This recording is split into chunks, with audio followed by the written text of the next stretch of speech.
పరిశుద్ధ గ్రంథం నుండి ఆదికాండము 49వ అధ్యాయం చదువుకుందాం. ఈరోజు యాకోబు తన కుమారులను పిలిపించి ఇట్లనెను, మీరు కూడి రండి, అంత్యదినములలో మీకు సంభవింపబోవు సంగతులను మీకు తెలియచేసేదను.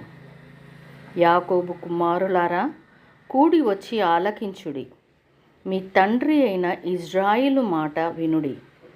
రూబేను, నీవు నా పెద్ద కుమారుడవు, నా శక్తియు నా బలము యొక్క ప్రథమ ఫలమును, ఔన్నత్యాతిశయమును బలాతిశయమును నీవే. నీళ్ళ వలె చంచలుడవై నీవు అతిశయం పొందుతావు. నీ తండ్రి మంచం మీదికెక్కితివి, దానిని అపవిత్రము చేసితివి. అతడు నా మంచము మీదికెక్కెను. షిమ్యోను, లేవి అనువారు సహోదరులు. వారి ఖడ్గములు బలాత్కారపు ఆయుధములు. నా ప్రాణమా, వారి ఆలోచనలో చేరవద్దు. నా ఘనమా, వారి సంగముతో కలిసి కొనవద్దు. వారు కోపము వచ్చి మనుష్యులను చంపిరి. తమ స్వేచ్ఛ చేత ఎద్దుల గుదికాలి నరములను తెగగొట్టిరి. వారి కోపము వేండ్రమైనది, వారి ఉగ్రతయు కఠినమైనది. అవి శపింపబడును. యాకోబులో వారిని విభజించెదను, ఇజ్రాయేలులో వారిని చెదరగొట్టెదను. యూదా, నీ సహోదరులు నిన్ను స్తుతించెదరు. నీ చెయ్యి నీ శత్రువుల మెడ మీద ఉండును. నీ తండ్రి కుమారులు నీ ఎదుట సాగిలపడుదురు. యూదా కొదుమ సింహము, నా కుమారుడా, నీవు పట్టిన దాని తిని వచ్చితివి. సింహం వలెను గర్జించు ఆడు సింహం వలెను అతడు కాళ్ళు ముడుచుకొని పండుకొనెను. అతని లేపు వాడెవడు? షీలోహు వచ్చు వరకు యూదా యొద్ద నుండి దండము తొలగదు, అతని కాళ్ళ మధ్య నుండి రాజదండము తొలగదు. ప్రజలు అతనికి విధేయులై ఉందురు.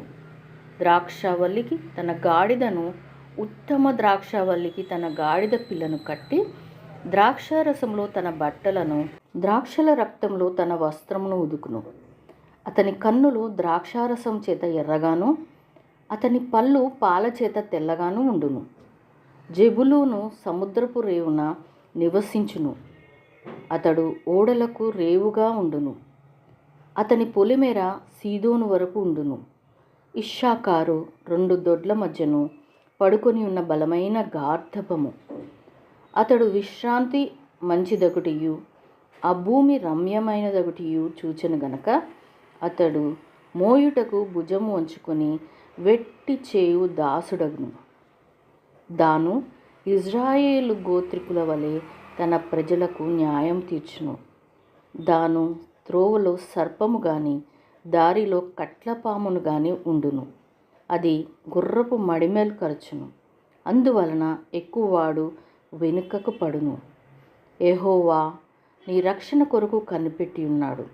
బంటుల గుంపు గాదును కొట్టును, అతడు మడిమెను కొట్టును. ఆ షేరునొద్ద శ్రేష్టమైన ఆహారం కలదు. రాజులకు తగిన మధుర పదార్థములను అతడిచ్చును. నఫ్తాలి విడువబడిన లేడి, అతడు ఇంపైన మాటలు పలుకును. యోసేపు ఫలించేడి కొమ్మ, ఊట యొద్ద ఫలించేడి కొమ్మ, దాని రెమ్మలు గోడ మీదికి ఎక్కి వ్యాపించును. విలుకాండ్రు అతని వేధించిరి, వారు బాణములను వేసి అతన్ని హింసించిరి. యాకోబు కొలుచు పరాక్రమశాలి అయిన వాని హస్తబలం వలన అతని విల్లు బలమైనదగును. ఇజ్రాయేలునకు బండయు మోపేడువాడును ఆయనే.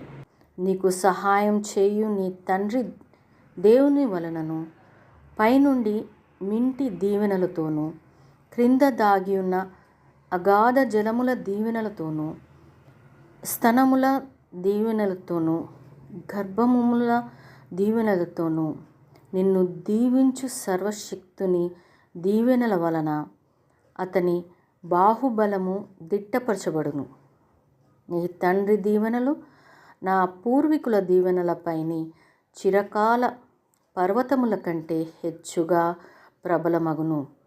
అవి యోసేపు తల మీదను తన సహోదరుల నుండి వేరుపరచబడిన వాని నడినెత్తి మీదను ఉండును. బెన్యామీను చీల్చునట్టి తోడేలు. అతడు ఉదయమందు ఎరను తిని అస్తమయమందు దోపుడు సొమ్ము పంచుకొనును. ఇవి అన్నీ ఇజ్రాయేలు 12 గోత్రములు. వారి తండ్రి వారిని దీవించుచు వారితో చెప్పినది ఇదే. ఎవరి దీవెన చొప్పున వారిని దీవించెను. తరువాత అతడు వారికి ఆజ్ఞాపించుచు ఇట్లనెను, నేను నా స్వజనుల యొద్దకు చేర్చబడుచున్నాను. హిత్తీయుడైన ఎఫ్రోను భూమి అందున్న గుహలో నా తండ్రుల యొద్ద నన్ను పాతిపెట్టుడి. ఆ గుహ కనాను దేశమందలి మమ్రే ఎదుటనున్న మక్పేలా పొలంలో ఉన్నది. అబ్రహాము దానిని, ఆ పొలమును హిత్తీయుడగు ఎఫ్రోను యొద్ద శ్మశాన భూమి కొరకు స్వాస్థ్యముగా కొనెను. అక్కడనే వారు అబ్రహామును అతని భార్య అయిన శారాను పాతిపెట్టిరి. అక్కడనే ఇస్సాకును అతని భార్య అయిన రిబ్కాను పాతిపెట్టిరి. అక్కడనే నేను లేయాను పాతిపెట్టితిని. ఆ పొలమును అందులోనున్న గుహయు హేతు కుమారుల యొద్ద కొనబడినదనెను. యాకోబు తన కుమారులకు ఆజ్ఞాపించుట చాలించి మంచం మీద తన కాళ్ళు ముడుచుకొని ప్రాణము విడిచి తన స్వజనుల యొద్దకు చేర్చబడెను. దేవుడు తన పరిశుద్ధ వాక్యమును మనందరి వినికిడిలో ఫలింపచేయునుగాక. ఆమెన్.